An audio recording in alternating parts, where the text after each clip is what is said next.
Okay, everyone, welcome back to another episode here of the Buyers on Demand podcast. Today, it's an honor, Jannece, to be with you today. I'm here with Jannece Coleman. Jannece, would you want to introduce yourself to the audience? How would you describe yourself for everyone listening here? Um, all right, Janice, a true New Yorker, even though most people say I don't have the accent, just in case.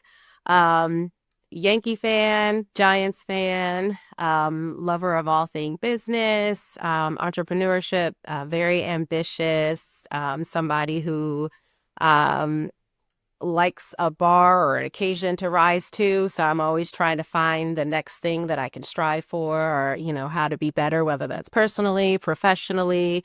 That's usually how I busy myself. Somebody that loves to be active on the go, and thus real estate. I love it. I love it. Perfect, Jannece. And for anyone listening, Jannece has quite a unique and extensive background. She's in the real estate game, as most of our listeners are as well, but she has quite a decorated history outside of just real estate sales, but more in real estate operations, real estate development. She also has some deep experience in the healthcare space. And so this call is going to be a really, really interesting dive into some of your career transitions, Janice, some of the lessons you've learned, especially going from uh, a very, I guess you can consider it a corporate industry, like in the healthcare world, to something that is very personal, self ownership, like real estate.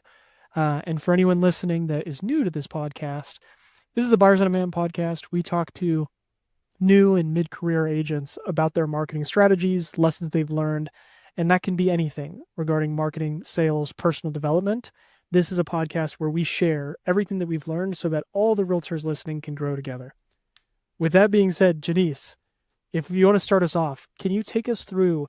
Again, I just gave the audience a very concise summary of your background. Do you want to take us through all the way back to as far back as you want to go, 2017, maybe even earlier? What were your first inklings of a career, maybe after college, and how did you get here? Yeah. So I started in healthcare. So as I mentioned, I'm a huge Yankees fan. And so when I was younger, my only dream really was to work for the Yankees. And so, my dad and I were kind of thinking of jobs, and he was like, "Oh, you could be a dietitian. Like, the players have nutritionists on the team, and that's something maybe you can have close contact with them." And so I went to school, studied dietetics. And so my first like real career job after college was as the nutrition director for a nursing home. And so because I had the background of nutrition, I had the dietetics degree, it was like the food service side. So I had a full staff to manage. Obviously we fed all the patients, prepared all the meals, but then I also had, covered all their nutritional status. And so I was 24 when I started that.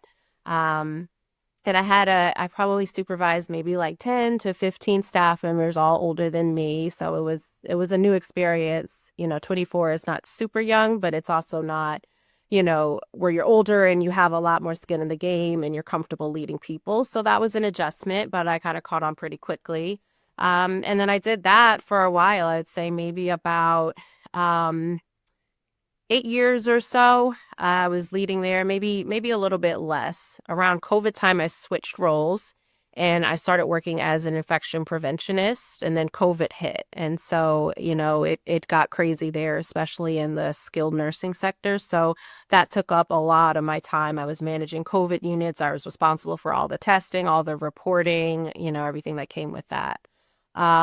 During that time, though, I did get my real estate license, and my goal was to do real estate, part time, kind of get my feet wet, and also still have my job in healthcare, and that was going to fund my life while I learned. And I quickly learned that it is difficult. Some people can do real estate part time and parallel that with another full time career. For me, I found my career is way too demanding. My full time schedule, I was on call 24/7. And then, of course, when COVID hit, it just was a lot. And it didn't lend enough time that I believe you need in order to really be successful in real estate. So, of course, I kept my license, but I focused a little bit more on healthcare. And on top of that, at that time I was working in Charlotte. I was living in Charlotte, and I decided to move back to New York. So I transitioned back to New York. I still continued working in healthcare. I kept my license. I was still kind of doing it part time. Um, but I was still doing deals and assisting with deals in North Carolina. And so I was kind of doing it from afar, and that was another adjustment that I had to make and kind of navigate through. Um, I did have one deal I worked on that was, of my own client, and that took a lot of coordination with me being so far away and not physically there. And then I assisted in the commercial space with some other deals with my partners there. And then here recently, I decided to go all in with real estate, no other work. I'm like, I know this is what I want to do with my life, and I have, a lot of plans for it. And so I jumped in full time, only doing real estate and kind of building my business from the ground up here in New York. This is really interesting because you mentioned that when you were younger, your dream was to work with the Yankees. And you get into fast forward some years and you get into the healthcare space. One question that I have a lot with people, because everyone's story is so unique. And one question that I always think about as I'm listening to these unique stories is, especially because you mentioned it was your dream. It was your dream to be associated with the Yankees, and now you're in this dietitian type of role. Was there something that you learned when you were in the healthcare space that was way different than maybe what you imagined it to be when you were first getting your degree and learning everything about it? Um, I guess I would say depending on what it is you're doing in healthcare, your career trajectory is not as grand as maybe I thought on the front end of things. So I think in my head, I was thinking, okay, I get in, I do dietetics, I study that, I learn nutrition, I get a job, get a little experience, and somehow I'm going to get hired by the Yankees. And now I'm going to be, like giving advice to these professional players.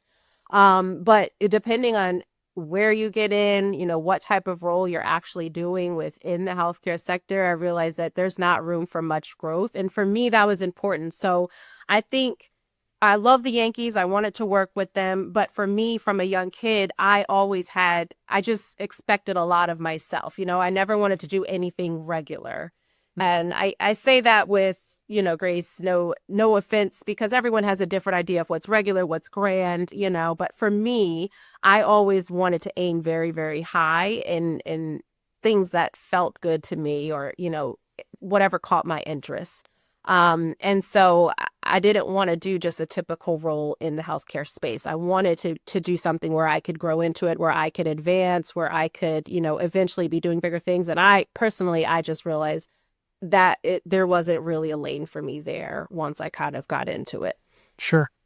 And what when you're in this position where you're like, okay, I don't have the career trajectory that I once imagined for myself here in this space now that I'm in it.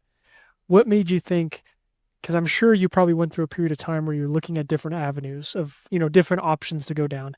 And what made you decide, real estate is the path for me?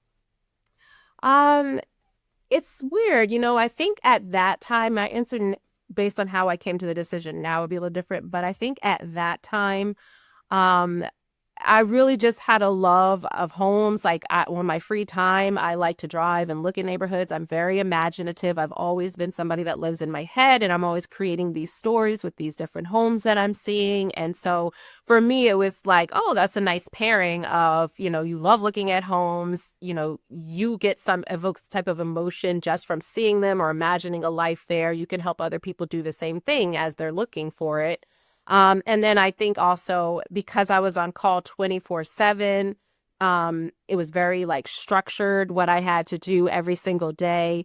And then again, my personality is I have big dreams and I want the freedom to be able to make them, my life as grand as I want it to be. Mm. Real estate provided that like, it's open. It is what you make of it. And that really drew me to it. So it kind of just paired, I think, the different sides of myself nicely. And so it just seemed like, okay, let me give this a try. I did also have somebody that I knew that was in real estate, and he was kind of talking about it and the upside of it. Um, did not fully prepare me though for like what it really means to be successful in that business. I don't think I really kind of I had a good idea of what I was getting into.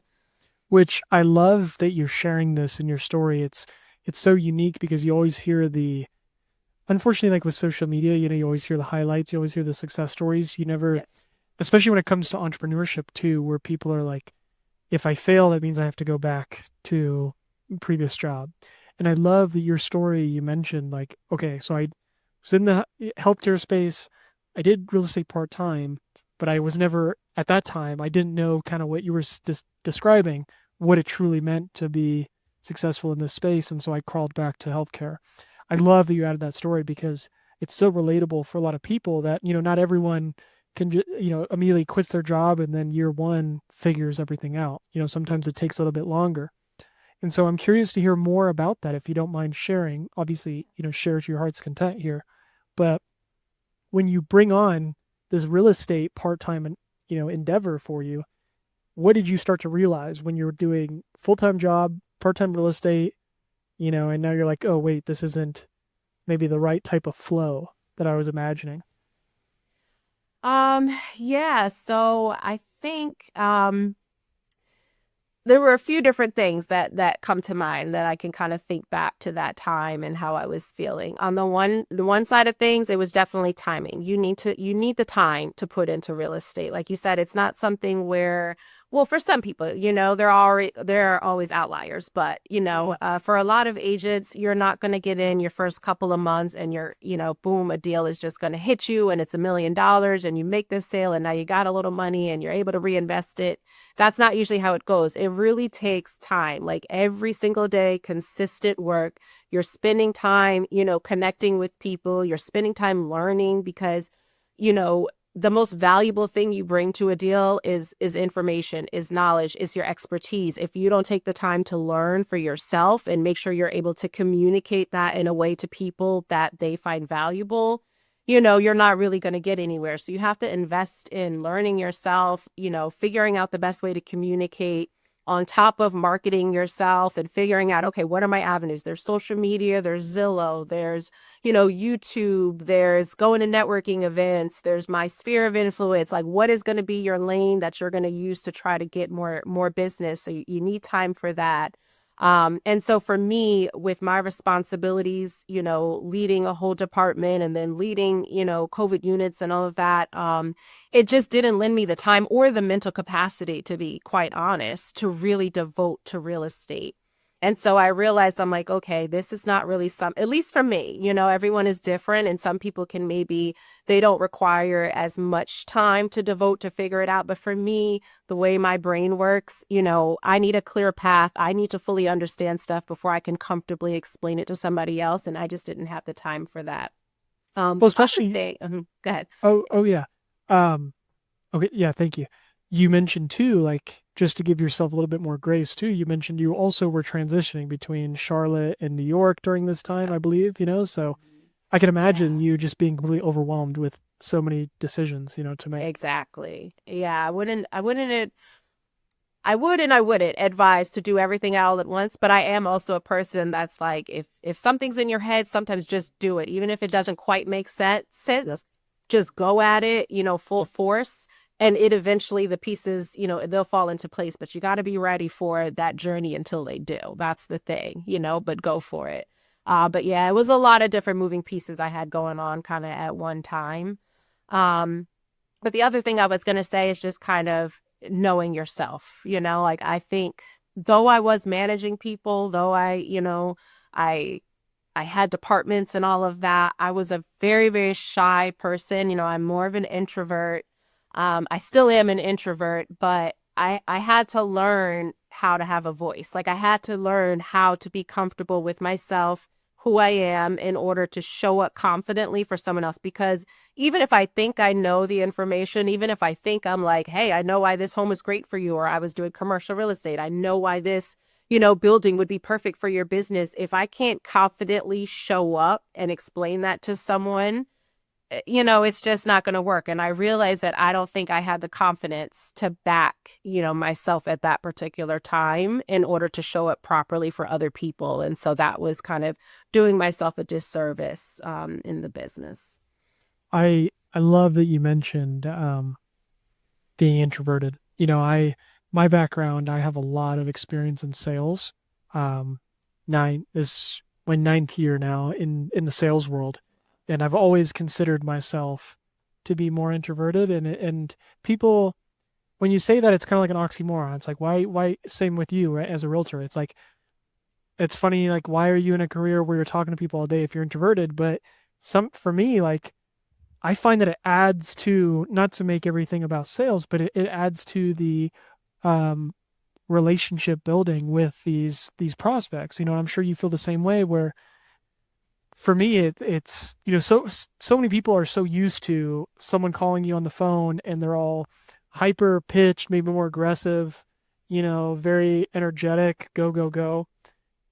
Whereas me, a little bit more shyer, calmer, slower in speaking, and it's almost like a pattern interrupt in itself with the relationship.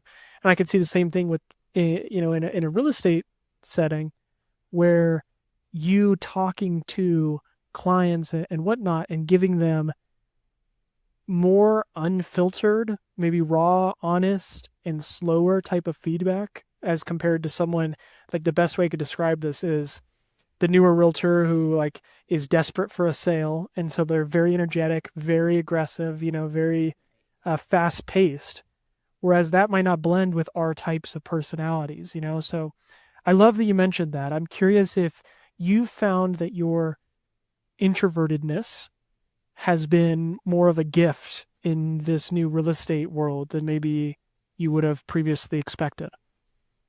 Yeah, I think so. And I think kind of for what, you were just saying, like I've learned that the type of client I'm going to work with and be successful with is going to want to work with me, who I am. I can't be somebody else. I can't force myself to be like some of these other more extroverted personalities. I just have to be myself, and the right client is going to want to work with that. Yes. Like for me, I always think on the reverse of it, as if I was the client and someone was approaching me to do business, who would I respond to? I'm Yes. probably going to respond better to the one who is a little bit, more reserved, a little quieter, because that's where I feel comfortable. So there's a space for everyone, is what I had to learn. And now I'm much more comfortable kind of being myself.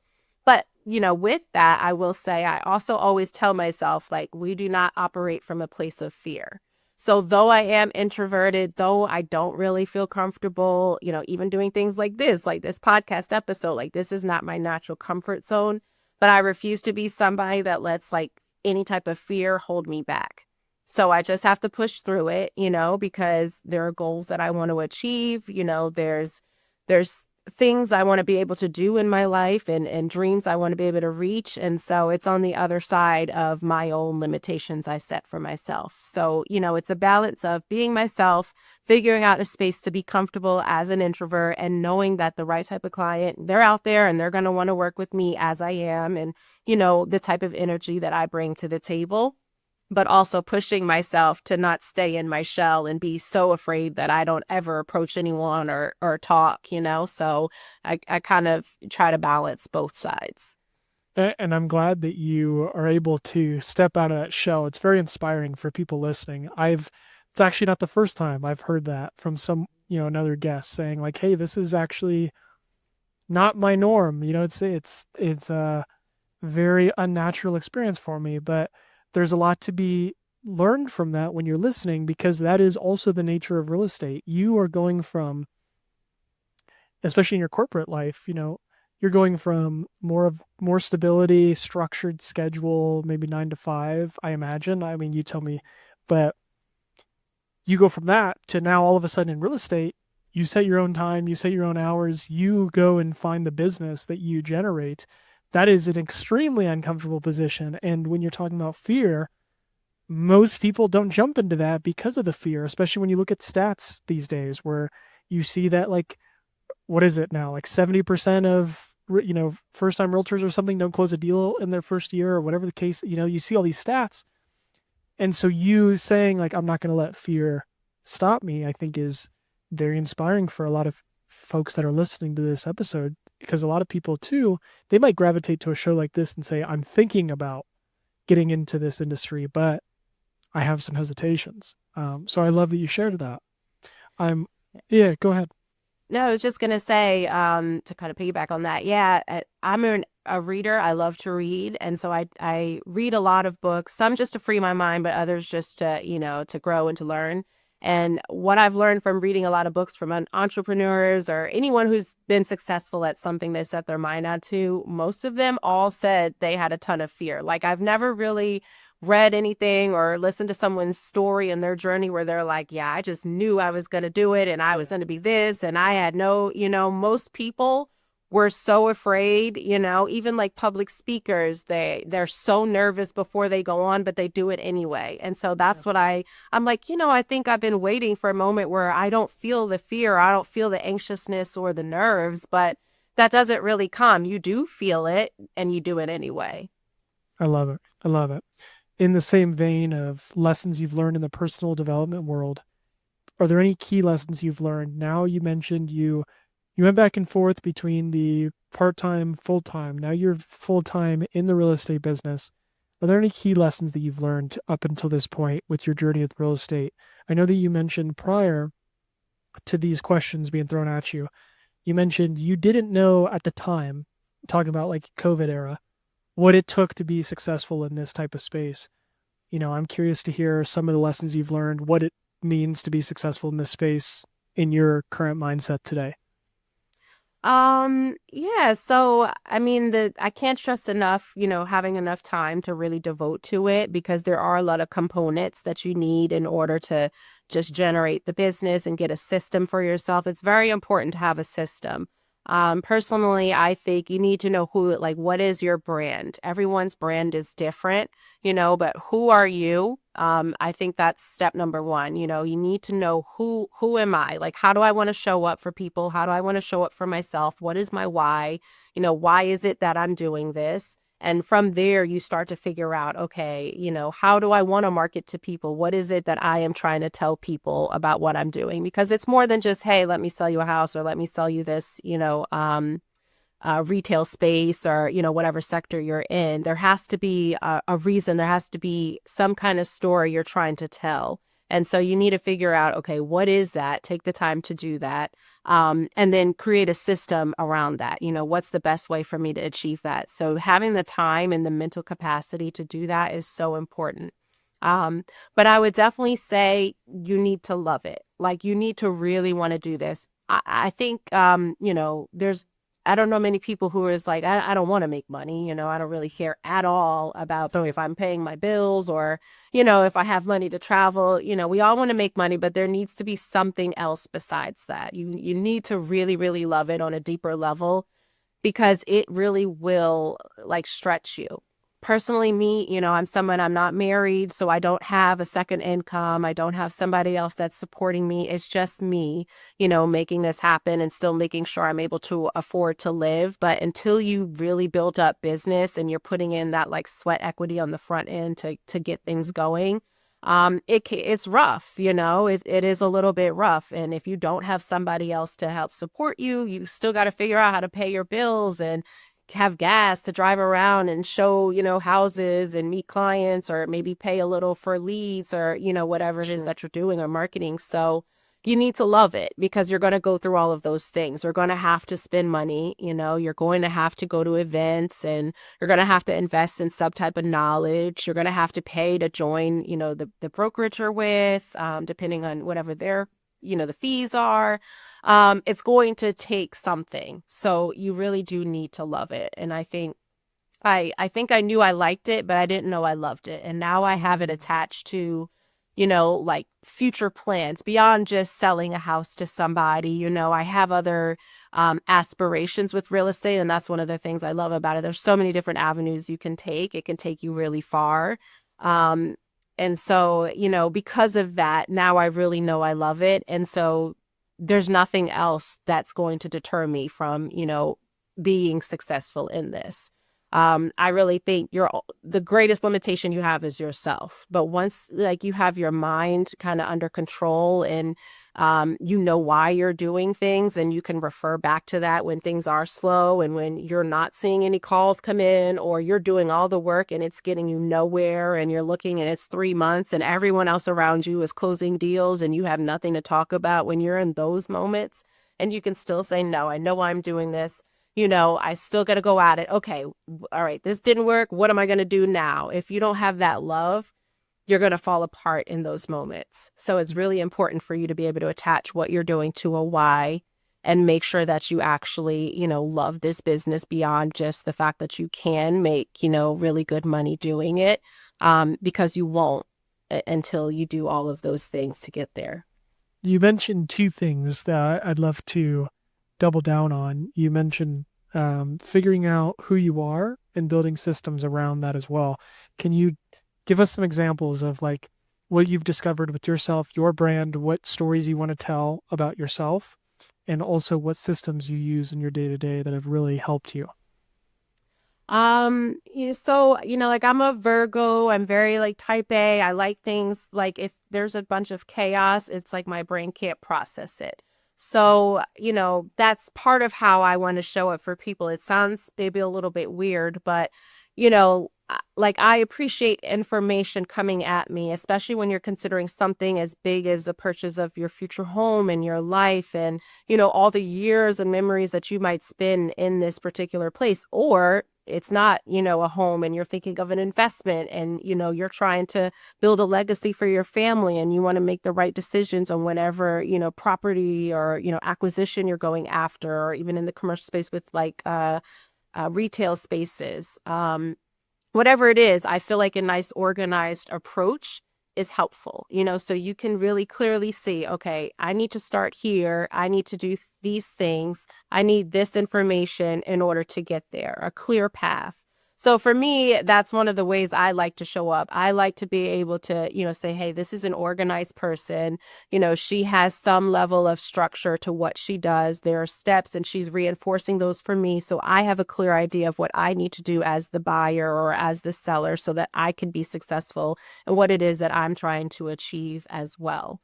So that's kind of like a big thing for me. And then, just on top of that, like I said, with real estate and all the different avenues you can take, it is definitely something that can, build wealth. It's something that you can on either end of it. You can be in this business as a realtor and you can do really well and you can open up your own company or brokerage and you can leave that, to your family. Like for me, I always think about I want like a type of business where my niece or something, she's graduating college and she needs a little job to come get some experience in and it's just something to help her build people skills or computer or whatever it is. Cool. You have somewhere where you could come and you can learn. I feel like this type of industry it lends itself to that. It's beyond just saying, hey, I'm going to sell this house and I'm going to make this money and I'm going to stack that for my family.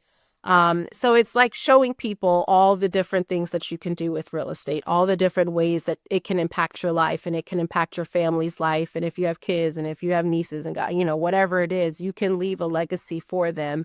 And it doesn't just have to be with you, owning a bunch of properties. That's what a lot of people think. Now, that side of it's great as well, where you own a bunch of investment properties and you have a portfolio. That's one side of it, but as an agent and what you do with your business and the clientele that, you have, you can do a lot with it as well. So, I like to present myself as someone who's trying to achieve that. And I can also, assist you and you can also envision that for yourself. And how do you want to make, your purchases or your decisions in real estate kind of lend itself beyond just this one transaction? I love it. I love it. Janice, that was awesome. Perfect way to end our segment today. Is there anything that you want to, as we're closing out this segment today, Janice, is there anything that you want to mention to the audience? Anywhere they can find you, anything you got coming up? Now's the time. Feel free. Well, I'm here in New York. I'm licensed in New York, North Carolina, South Carolina. So if you're interested in any of those areas, whether it's on, the buyer side, the seller side, you have properties, you want to ask me questions, I'm there for that. Or if you're interested in getting into the business and you kind of want to, know how the markets are in those areas. I am on social media. My handles are usually Kayla Maria J. So you could find me there, reach out, ask any questions. Eventually, right now I'm building my business here in New York. I'm kind of starting from scratch, even though I'm from here. I moved away for a while, so I don't have a huge like sphere of influence where I know a lot of people. So I'm building that, and that's kind of my focus. But eventually, I would like to get into the project management side of real estate, and start managing projects on behalf of investors or developers, and from acquisition all the way through occupancy. So I'm going to be kind of learning and teaching myself more of that, and hopefully getting involved in more of those development deals. Amazing. I'd love to. We'll have to do a follow up episode to follow you along on your journey then. Well, Yes, yes. Janice, thank you again for this awesome episode. Everyone that's listening, thank you again for listening to the Buyers on Demand podcast. It's been a pleasure, and we'll catch you next time. Thank you. Thanks for having me. Yeah, of course.